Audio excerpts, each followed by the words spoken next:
Assalamualaikum warahmatullahi wabarakatuh. Ya, alhamdulillahirabbil alamin. Pada kali ini Ibu berkesempatan untuk meneruskan pembelajaran atau meneruskan materi pekan lalu yang sudah dibahas oleh Ustadz Iif atau Ustadz Dedi mungkin, eh yaitu melanjutkan tentang kaidah-kaidah cabang yang berada pada atau yang ada di bawah kaidah la doror wala diror, atau kaidah dengan kata yang lainnya itu adalah ad-dararu yuzalu. Baik, pada pekan lalu kalian sudah menerima penjelasan atau sudah dibahas ya materi tentang ma'naha, maknanya, pengertiannya, dan juga daliluha. Nah, jadi sebelum masuk ke kaidah cabangnya, Ibu ingin menyampaikan sedikit.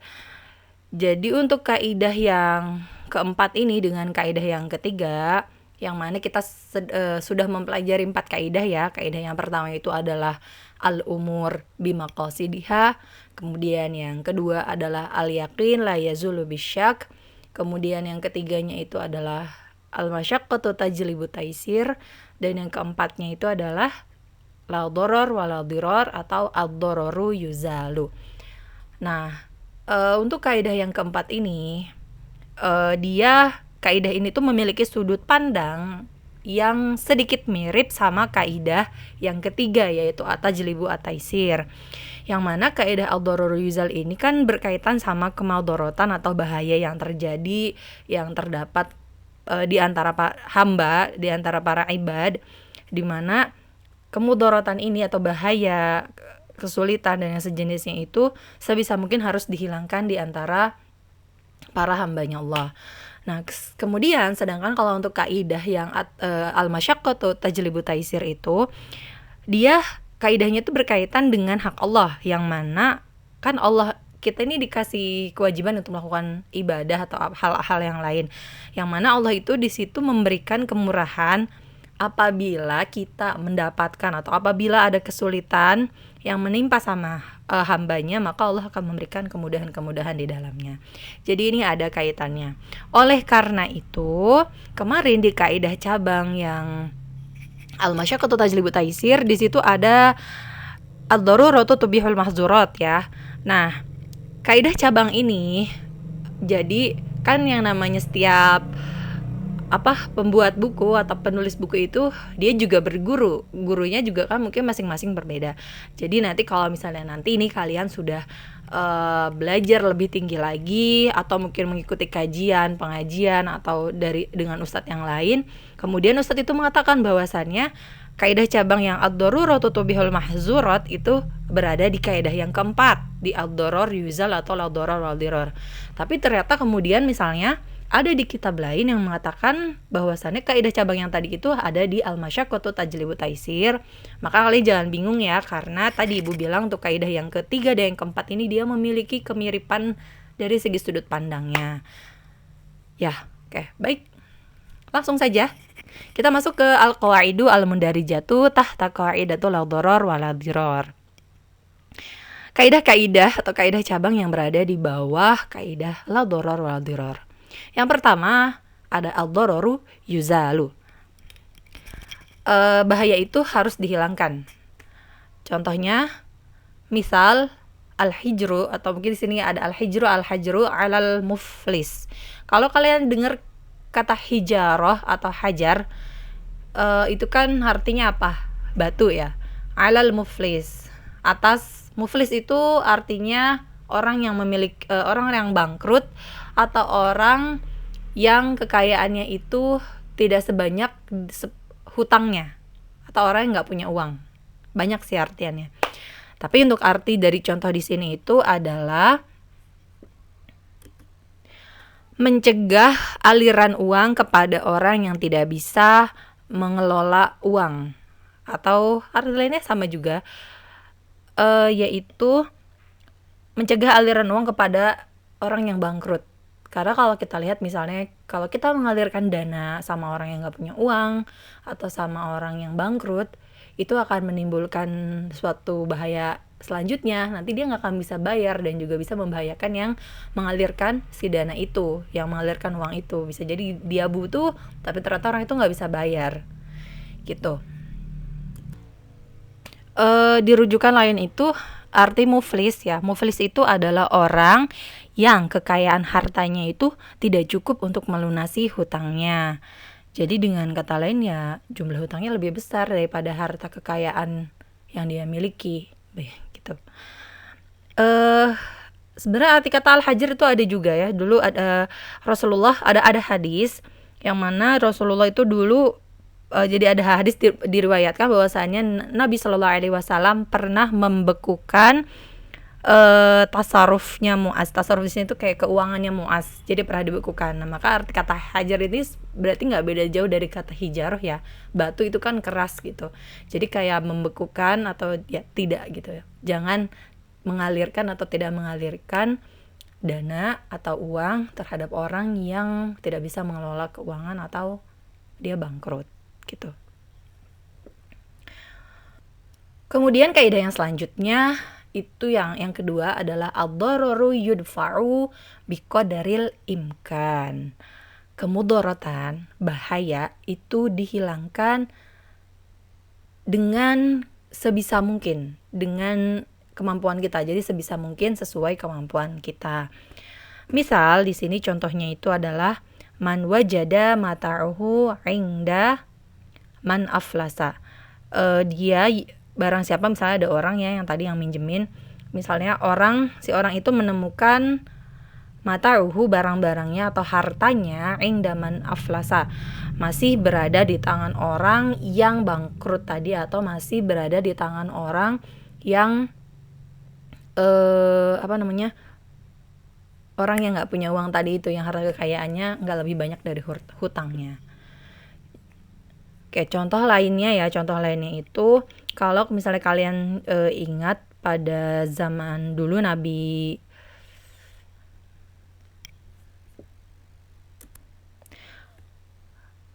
waktu itu Nabi Yusuf. Sebelum ke Nabi Yusuf. Nah, sebenarnya untuk kaidah yang kedua ini berkaitan dengan nahi munkar. Kayak nahi munkar. Nahi munkar ini kalau kita lihat tuh ada dua. Nahi munkar ini harus dihilangkan kemungkarannya gitu. Kemungkarannya harus dihilangkan secara total. Ada juga nahi munkar yang dia itu nggak bisa dihilangkan secara total tapi bisa diminimalisir. Jadi ada dua. Sehingga ya tadi doror atau kemudorotan atau kemungkaran ya harus bisa dihilangkan biqadril imkan, sebisa mungkin sesuai kemampuan kita. Nah, tadi contoh lainnya itu adalah Nabi Yusuf pernah menjadi bendahara di Mesir. Yang pada waktu itu Mesir itu dikatakan sebagai negeri kafir. Nah, tapi kan Nabi Yusuf masuk tuh ke dalam sistem pemerintahannya yang mana yang masih di dalamnya itu menganut ya sistemnya sistem kafir. Tapi ya tadi itu tujuannya untuk mengurangi kemudorotan negeri, walaupun tidak seluruhnya akan hilang kayak gitu. Nah, mungkin pada zaman sekarang juga kan banyak orang-orang yang masuk ke dalam lembaga-lembaga pelayanan atau ke sistem pemerintahan yang mana mungkin sistem pemerintahannya masih menganut kapitalis atau mungkin sekuler atau mungkin bahkan ya di dalamnya itu banyak kezaliman. Maka bisa jadi tujuannya salah satunya adalah untuk mengurangi doror ini, bahaya ini atau kemungkaran yang ada di dalamnya gitu. Itu contoh dari yang ad-doror yudfa biqadril imkan. Kemudian yang ketiga, ad-dororu la yuzalu bimislihi. Kemudorotan atau bahaya itu tidak bisa dihilangkan dengan kemudorotan yang serupa, atau maksudnya di sini kemudorotan tidak dihilangkan dengan memunculkan kemudorotan yang semisalnya. Jadi nggak bisa tuh bahaya diganti sama bahaya yang semisal. Contohnya di sini man akraha ala qatlil muslim. Di sini tuh man ukriha ala qatlil muslim. Jadi barang siapa dia yang dipaksa untuk membunuh seorang muslim atau saudaranya yang muslim. Mudahnya itu misalnya ada seseorang, dia itu diancam akan dibunuh apabila tidak membunuh kawannya ini yang muslim. Jadi dia disuruh ngebunuh, kamu harus ngebunuh si fulan ya. Kalau kamu gak ngebunuh dia, maka kamu yang akan aku bunuh. Nah, seperti itu. Jadi ini sebenarnya nggak boleh ya, nggak bisa tuh. Ad-dharar tuh bahayanya ini tidak bisa digantikan dengan bahaya yang semisal. Atau contoh lainnya misalnya ada si A dan si B ini dia miskin. Mereka miskin, sama-sama miskin. Nah, tapi si A ini pengen ngasih pengen ngasih hartanya, atau misalnya ya kayak makanan atau apalah, pengen ngasih hartanya sama si B demi menghilangkan mudarat pada kawannya itu. Tetapi kan akan memunculkan mudarat yang lain untuk si A, yaitu jadi si A dia nggak akan bisa makan atau hartanya dia jadi berkurang karena mereka sama-sama miskin. Jadi ya udah hiduplah dalam kemiskinannya, jadi tidak bisa untuk menghilangkan kemudaratan si B, maka akan muncul mudarat yang lain, yaitu mudarat sama si A nya gitu. Itu contoh untuk ad-dharar la yuzal bimislihi. Kemudian kaidah selanjutnya, kaidah cabang yang ada di bawah la dharar wa la dhirar, yaitu ad-dhararu al-asyad yuzalu bil dharari al-akhaf. Ad-dhararu al-asyad yuzalu bil dharari al-akhaf. Kemudaratan yang berat, kemudaratan yang sangat bahaya gitu, yuzalu terhapus bil dharar al-akhaf dengan bahaya atau kemudaratan yang lebih rendah atau yang lebih ringan. Atau arti lainnya itu adalah bahaya besar boleh dihilangkan, bisa dihilangkan dengan bahaya yang lebih kecil. Misal contohnya di sini sholatul ari jalisan. Sholatnya seperti sholatnya orang yang telanjang dan nggak ada apapun gitu ya. Itu boleh duduk sholatnya. Mungkin di sini kayak bisa diartikan nggak tahu al-ari ini apakah dia telanjang bulat atau bukan, atau misalnya ada yang kayak mungkin pada zaman dahulu itu kayak nggak banyak persediaan pakaiannya, jadi ada para sahabat yang misalnya yang laki-laki itu dia hanya memakai misalnya pakaian bawahnya aja gitu, sarung atau apa, bukan sarung sih, dulu nggak ada sarung ya, jadi yang pakaian bawahnya aja tapi dia telanjang dada gitu, kayak izar itu loh yang kayak buat yang orang ihram. Nah kayak gitu, jadi dia kayak cuma ngeliatin dadanya. Bagaimana kita ketahui yang namanya aurat laki-laki itu kan dari pusar sampai lutut. Itu dikatakan ya, sekali lagi ya, ini adalah masalah fikih. Ya ada yang mengatakan boleh, ada yang mengatakan tidak. Cuma di sini ini sebagai contoh. Jadi sholatul ari jalisan. Tapi kalau dari yang ibu pahami ini di sini itu dia telanjangnya mungkin ya telanjang bulat, sama sekali nggak ada pakaian lagi. Jadi daripada dia sholatnya berdiri itu kan dorornya lebih besar kan gitu, kelihatan semuanya gitu. Jadi alangkah lebih baiknya dia itu sholatnya dalam posisi duduk karena itu dorornya lebih sedikit. Oke, sedikit berkaitan dengan yang sholatul ari jalisan, bahwasanya ada sebuah riwayat menceritakan jadi dulu itu ya banyak orang melakukan tawaf dengan keadaan telanjang bulat. Terus mereka tuh berkata, mereka bilang, kami tidak bertawaf dengan menggunakan pakaian kami, dengan pakaian yang kami gunakan untuk melakukan dosa gitu. Jadi ya mereka tuh kayak ya tiap hari tuh kita ngelakuin dosa dengan pakaian yang dia pakai, sehingga ketika mau tawaf itu mereka menanggalkan bajunya. Kemudian datanglah di situ di riwayat itu, datanglah seorang wanita, dia melepaskan pakaiannya, kemudian tawaf dan meletakkan bagian ya pokoknya bagian-bagian yang harus ditutup gitulah. Itu ya. Ini ilmu ya, teman-teman. Oke, jadi mungkin kaitannya itu di sini. Contohnya dari yang sholatul ari jalisan. Jadi boleh sholatnya dalam keadaan, mungkin dia dalam keadaan telanjang cuma duduk. Daripada dia berdiri, mudaratnya lebih banyak, lebih besar, bahayanya lebih banyak, sehingga bisa gitu kan terhapus dengan doror yang lebih kecil. Oke, untuk kaidah selanjutnya yaitu idza ta'aradat mafsadatan ru'iya a'zamuhuma birtikabi akhaffihima. Idza ta'aradat mafsadatan ru'iya a'zamuhuma birtikabi akhaffihima. Kalau ada dua kemudaratan, kalau ada dua bahaya yang bertentangan, maka dibuang yang paling besar dan dipilih yang paling kecil. Ru'iya a'zamuhuma. Ruya itu kayak dipelihara, tapi bukan dipelihara sih, ya dibuang gitu, dibuang yang paling besarnya, bertikabi bi akhafihima, kemudian diganti dan dipilih dengan yang paling kecil. Contohnya di sini misal as-sukutu 'alal munkar. Ada orang melihat suatu kemungkaran tapi dia diam.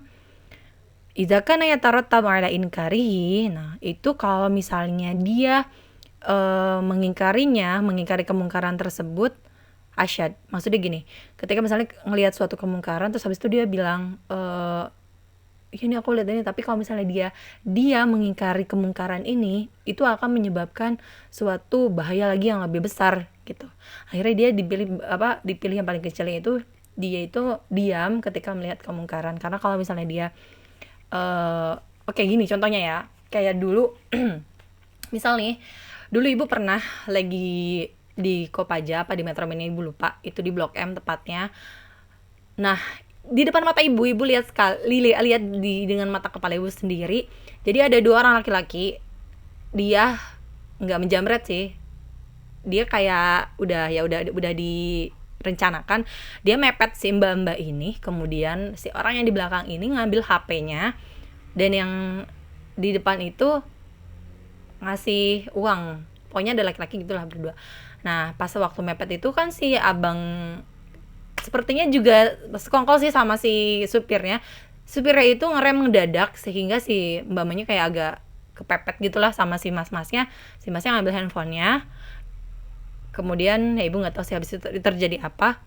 Pada saat itu ibu ngelihat. Nah, waktu itu ibu mau bilang copet, tapi ibu langsung dipegang sama teman ibu gitu kan. Gak usah gitu, mending diam aja, karena teman ibu bilang di belakang kita itu ada temennya lagi, dan itu pasti lebih bahaya sama kita. Itu contohnya ya. Makanya kalau misalnya ada dua bahaya yang saling bertentangan antara kita pengen nolong atau enggak, jadi lebih baik ya dipilih yang tadi itu, as-sukut 'alal munkar, kita diam aja. Itu contoh mudahnya sih, contoh yang real pernah terjadi sama ibu.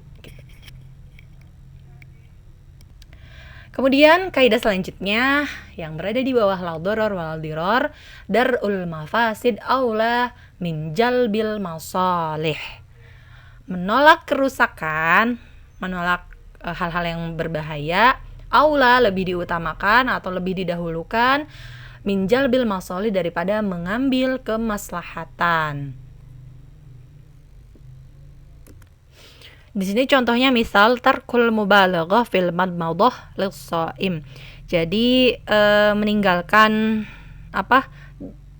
tidak berlebih-lebihan ketika dia madmadah. Jadi namanya berkumur dan menghisap air ke dalam hidung ketika berwudu itu kan merupakan sesuatu yang disunahkan. Tetapi ini dimakruhkan bagi orang yang sedang berpuasa, karena untuk menjaga masuknya air, dan itu kan bisa membatalkan puasa, sehingga tidak boleh berlebihan, atau maksudnya nggak boleh itulah meninggalkan berkumur dan menghisap air lis-shaim bagi yang sedang berpuasa, karena itu sunnah ya. Kemudian yang ketujuh, yuhtamalu ad-dararu al-khas li daf'i ad-dararil 'am. Yutahammalu ad-dararu al-khas li daf'i ad-darari al-'am. Mengambil bahaya yang khusus untuk menolak bahaya yang umum. Misal contohnya kahabsil marid, maradon, ini harusnya ada alifnya, maradon muaddiyan li alla yakuna sababan fi dararil akharin. Seperti contohnya di sini, mengurung orang yang sakit.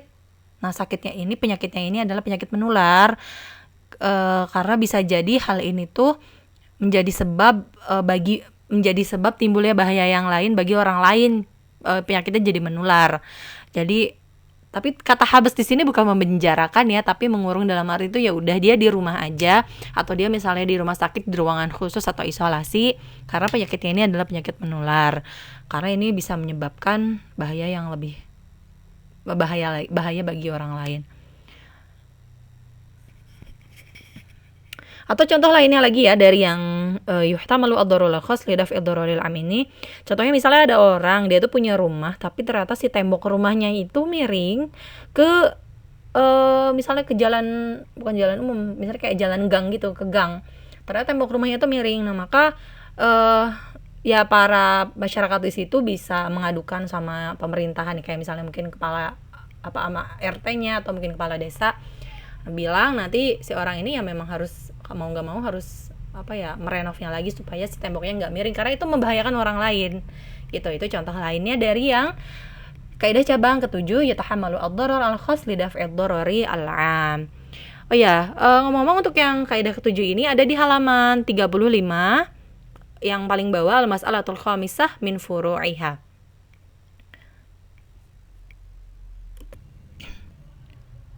Kemudian untuk yang terakhir ini di halaman 35 paling bawah, yukhtaru ahwanu syarrain. Jadi memilih hal yang lebih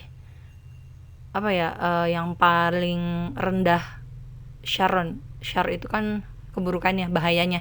Jadi dipilih yang sebenarnya sama sih kayak yang tadi, cuman ini agak beda sedikit, yang di yang bertiga bi akhafihima. Jadi dipilih yang paling rendah. Nah, kalau di sini itu dipilih paling rendah bahayanya.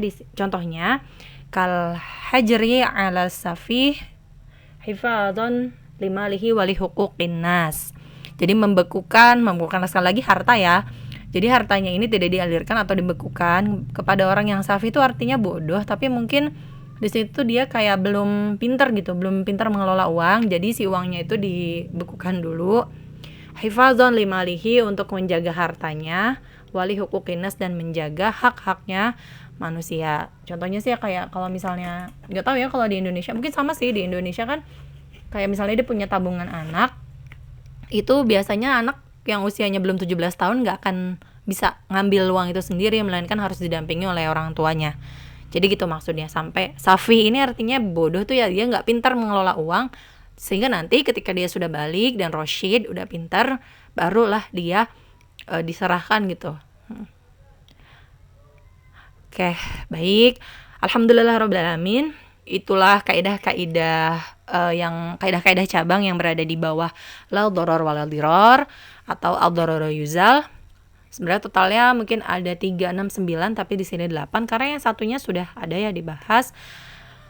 Syukran ala husni ihtimaminkum jami'an, dan jangan lupa dikerjakan tes pemahamannya. Juga kalau misalnya ada hal-hal yang belum dipahami, silahkan menghubungi ustadz masing-masing, atau mungkin yang bagi yang akhwat semuanya barangkali mau tanya ke ibu langsung juga boleh, nggak mesti ipa akhwat aja. Wassalamualaikum warahmatullahi wabarakatuh.